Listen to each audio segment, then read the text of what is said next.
আজ আমরা জানব অভিনেতা দিব্যজ্যোতি দত্তের লাইফস্টাইল সম্পর্কে। অভিনেতার প্রকৃত নাম বা আসল নাম দিব্যজ্যোতি দত্ত, ডাক নাম হ্যারি। অভিনেতার জন্ম 1999 সালের 2 সেপ্টেম্বর। সেই অনুযায়ী অভিনেতার বর্তমান বয়স 26 বছর।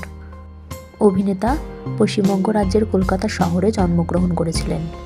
এনার ধর্ম হিন্দু এবং জাতীয়তা ভারতীয়। পেশা অভিনয় এবং মডেলিং করা। শিক্ষাগত যোগ্যতা বলতে গেলে অভিনেতা ইতিহাস নিয়ে গ্র্যাজুয়েশন কমপ্লিট করেছেন। অভিনেতার হবিগুলি হল ভ্রমণ করা, জিম করা। অভিনেতার পারিশ্রমিক: অভিনেতা একটি ধারাবাহিকের প্রতি এপিসোডের জন্য 15 থেকে 20 হাজার টাকা নিয়ে থাকেন এবং এক একটি সিনেমার জন্য প্রায় 10 থেকে 12 লাখ টাকা নিয়ে থাকেন। অভিনেতার মোট সম্পত্তি প্রায় 2 কোটি টাকা। অভিনেতা দিব্যজ্যোতি দত্তের মায়ের নাম অর্পিতা দত্ত এবং বাবার নাম সোমনাথ দত্ত।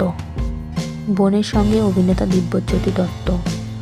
অভিনেতার কর্মজীবন: অভিনেতা দিব্যজ্যোতি দত্ত 2017 সালে জি বাংলা জয়ী ধারাবাহিকের মধ্য দিয়ে অভিনয় জগতে প্রবেশ করেন। এরপর চুনি পান্না, দেশের মাটি, অনুরাগের ছোঁয়া প্রভৃতি ধারাবাহিকে অভিনয় করেছেন। এছাড়াও তিনি কয়েকটি ওয়েব সিরিজ এবং মিউজিক অ্যালবামে কাজ করেছেন। বর্তমানে অভিনেতা একটি চলচ্চিত্রে অভিনয় করেছেন, তার নাম হলো লও গৌরাঙ্গের নাম রে। বন্ধুরা, অভিনেতা দিব্যজ্যোতি দত্তকে আপনাদের কেমন লাগে নিচে কমেন্ট সেকশনে জানাতে ভুলবেন না। ভিডিওটি ভালো লেগে থাকলে লাইক এবং শেয়ার করবেন আর চ্যানেলটিকে সাবস্ক্রাইব করতে ভুলবেন না।